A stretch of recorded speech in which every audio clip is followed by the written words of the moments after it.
السلام علیکم ورحمۃ اللہ وبرکاتہ۔ یوٹیوب کے لرن عربک چینل میں آپ کا خیر مقدم۔ میں ہوں محمد عرفان الحق، آپ کی خدمت میں حاضر ہوا ہوں ایک ایسی ویڈیو کے ساتھ جو عربی سیکھنے سے متعلق ہے۔ دوستو، آج کے ویڈیو میں ہم بات کریں گے اسماء اشارہ کے بارے میں۔ اسماء اشارہ کس کو کہتے ہیں؟ اسماء یہ اسم کی جمع ہے، اور اشارہ جس کے معنی آتے ہیں اشارہ کرنا، تو ہم جانتے ہیں اسماء اشارہ کے بارے میں۔ تو چلیے دیکھتے ہیں اسماء اشارہ کے بارے میں۔ اسماء اشارہ، تو اسماء اشارہ میں ھذا، ذالکا اور ھذہ اور تلکا، ہؤلاء اور اولئک ہے۔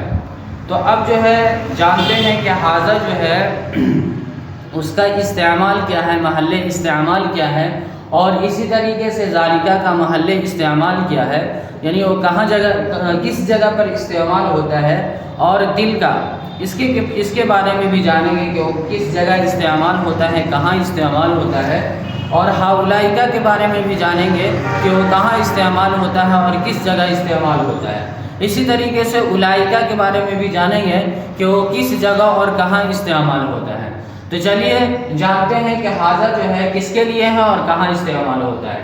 تو ھذا یہ مذکر کے لیے ہے، اور یہ قریب کی طرف اشارہ کرنے کے لیے آتا ہے۔ مثال کے طور پر ایگزامپل، ھذا رجل، یہ مرد ہے۔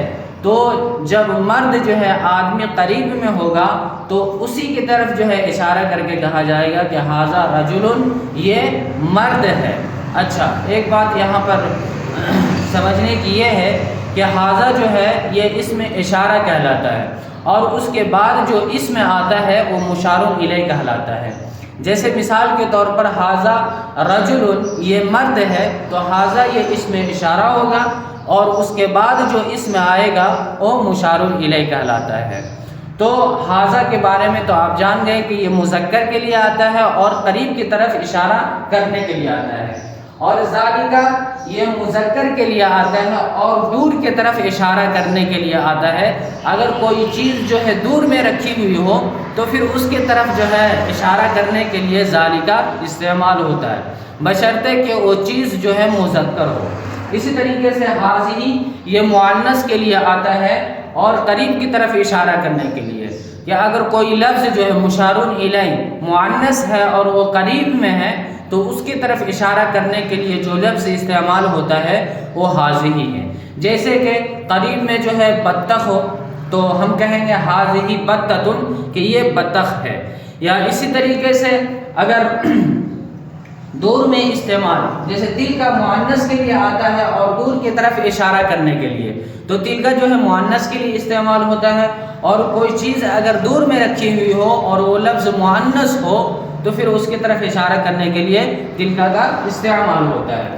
تو اوپر میں ھذا ذالکہ، یہ دو اسم اشارہ ہے، ایک قریب کے لیے ایک بعید کے لیے۔ تو اوپر کے ھذا اور ذالکہ ہے یہ مذکر کے لیے خاص ہے، اور اسی طریقے سے ھذہ تلکا یہ مؤنث کے لیے استعمال ہوتا ہے، اور یہ واحد ہے۔ اسی طریقے سے ہؤلاء اور اولئک، ہؤلاء یہ مذکر مؤنث دونوں کے لیے استعمال ہوتا ہے، دونوں کے لیے آتا ہے، اور یہ دو سے زیادہ اور قریب کے افراد کی طرف اشارہ کرنے کے لیے استعمال ہوتا ہے ہؤلاء کا۔ جیسے ہؤلاء رجال، کہ یہ سب مرد ہیں، یا ہؤلاء طالبات، کہ یہ سب طالبہ ہیں یا طالبات ہیں۔ اچھا، اولئک دو سے زیادہ اور دور کی طرف اشارہ کرنے کے لیے استعمال ہوتا ہے، اور یہ مذکر اور مؤنث دونوں کے لیے یکساں ہے اور برابر ہے۔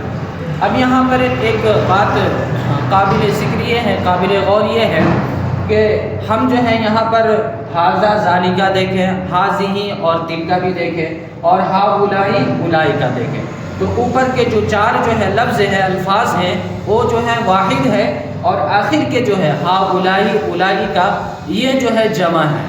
تو اب سوال یہ اٹھتا ہے کہ پھر تثنیہ کا ہے۔